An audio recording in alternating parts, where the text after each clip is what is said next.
So I worked at Google as a program manager, and in this video I'm going to share my experience from that. How I got a job at Google, what it was like working there, why I decided to leave, and how I'm doing now and if I have any regrets.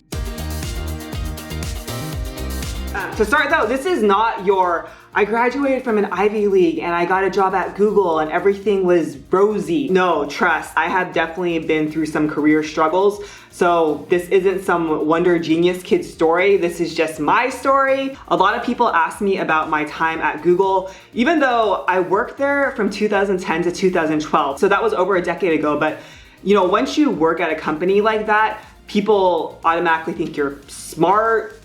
They think you're good at math. Maybe that's just because I'm Asian, but Google definitely opened a lot of doors for me. I'm just gonna share about it.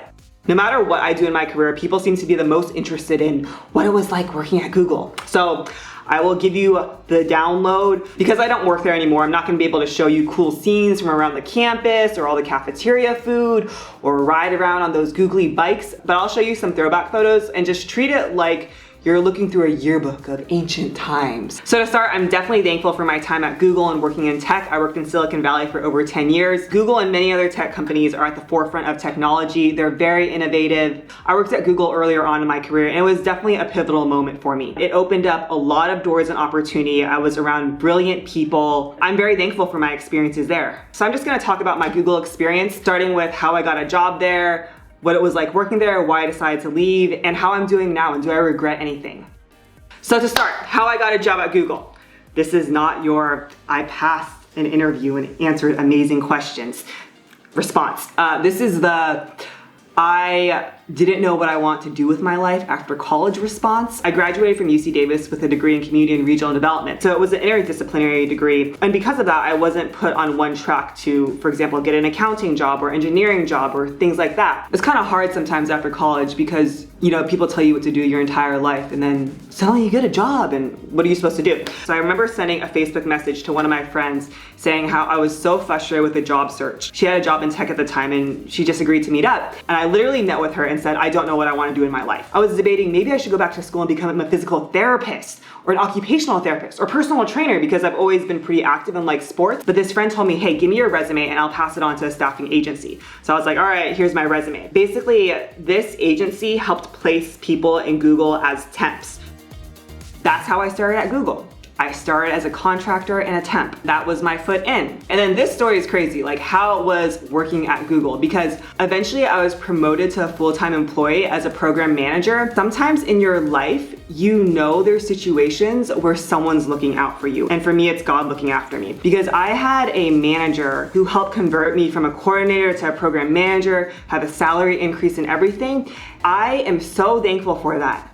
Charu, if you are watching this video, I really thank you because you changed the trajectory of my career. Like honestly, I share that to be like, yeah, I started at Google as a temp, but I needed the help of other people along the way. And sometimes people cross your path that are nice and will advocate for you and help you. And I remember this boss, Charu, she really believed in me and invested in me. It was crazy. Like, so as a program manager, I did more operational stuff, but I would get kind of creative sometimes and write poems and raps. And she'd be like, this is so amazing. You wrote a rap. You should do this for your full-time job. Yeah, get really creative and do a video. Go on MTV. And I was just like, wow, this pretty incredible. But that's how I got into Google. How I got a job at Google is I started as a temp. I had a person who advocated for me and had my back and helped convert me to full-time and believed in me. And I'm so thankful for that because I remember I did not have that much self-confidence. Like, I didn't really know what I was doing. She just invested in me and believed in my abilities. For that, I'm extremely thankful. And the lesson from how I got a job at Google is people help you along the way. I'm not a genius kid. I work hard, but then sometimes God puts the right people in your path. And for that, I'm very thankful. All right, so that's how I got a job at Google. Moving on to what it's like working at Google. There are a lot of pros and perks. The biggest perk, in my opinion, is being around very brilliant people who are smart and driven. You cannot underestimate being around colleagues who motivate you to want to be better or who stretch you intellectually. That's really incredible. You know, it helps you a lot to be around people who are smarter than you. There's also perks, everyone talks about it. Free lunch. I mean, I don't know how many cafeterias Google has now, but back in the day, there's a cafeteria for sushi, Indian food, sandwiches. You know, the Google 15 is real. Gaining weight at Google, that was real. People would come visit and give talks like Condoleezza Rice, comedians, athletes. Cirque du Soleil once came. Their holiday parties were really good. You'd like rent out museums and stuff. I'm really thankful because Google really set a foundation for the rest of my career in terms of gaining those business savvy skills. And I use many of them still to this day. There's kind of an etiquette on how to work with people in the office. So I definitely learned that at Google. There's kind of like this thing of, oh, are you a Googler? And one of them is being googly. And people there are very unique. They'll like build airplanes in their garage in their free time. So it's pretty fascinating. Okay, so some of the challenges of working at Google, and this is for me specifically. For me, it was challenging to work at a bigger company because I felt like a cog in a system. That was just hard for me. I'm also not the best at politicking. Sometimes I felt like you would just be sitting at your computer at 10 p.m. at night, waiting for a director to email and being the first one to respond, yes, I agree. I'm like, whoa, okay. So sometimes I felt like I was gaining skills of actually how to manage the corporate ladder versus actually gaining skills on how to build a business, which is what I was seeking, because my whole objective was just, I want to gain skills to be able to help people, and I want to find a career path that I like. I think I always kept in my mind that I just wanted to help people, and even earlier on in my career, I was like, I don't know how I'm going to help people. What's this? Like, why am I having to fill out all these Google Tricks? But I do believe it's a really good path if you're a software engineer. There's a very linear career path for that. But for some of the other functions, it wasn't as clear for me. Again, this is coming from the perspective of someone who was earlier on in their career. Also, one of the challenges for me is Google is kind of this utopian society and everyone really likes it there. And I felt like I should be so thankful to work at Google, and I was. But I realized in talking to people, people liked the lifestyle it gave them. Perks, financially secure, etc. But I didn't meet too many people who actually like their job and what they do. Even now, when I talk to my friends who still work there, I don't know if a lot of them actually like the actual work they do. They're there because largely it's golden handcuffs. Once you work at a big tech company and you see all the perks, it is very hard to leave that because it's good. It's a good life. But what I learned working at Google is it's okay if you don't like what everyone else likes. Google's a dream company for many people. A lot of people love it there. For me, I'm very thankful, but it wasn't the end game for me.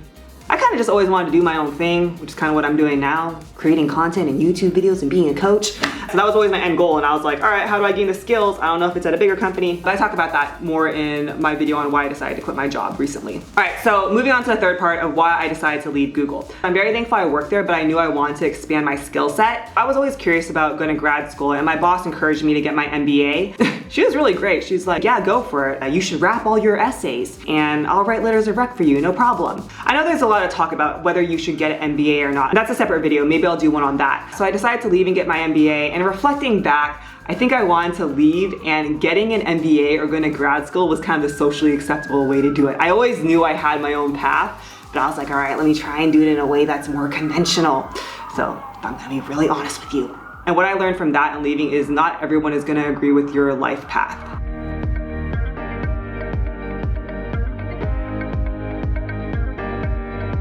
Do I have any regrets leaving Google, and what are my reflections of this?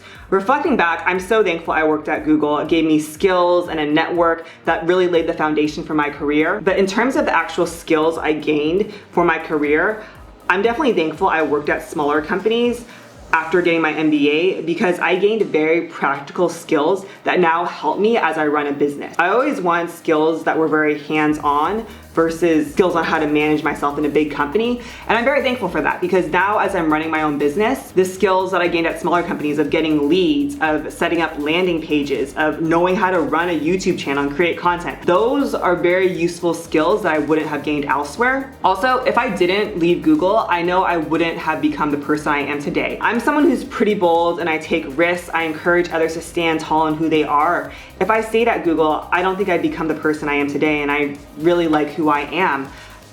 So yeah, that's just part of my journey. I remember when I left Google, it was like I was saying yes to a life of uncertainty and adventure, because I know I was applying to business school, but I had this moment with God where he quoted a verse from Exodus when God tells Abraham, will you leave your land and your country and go into what I will show you? And I felt like God was saying that to me, and I was like, yes, I will. And since leaving Google, my entire career or really life journey has been that. It's been yes to like going to business school, to graduating business school without a job and doing a startup, to working at a startup, to deciding to leave the startup, to do my own thing and being a content creator and coach.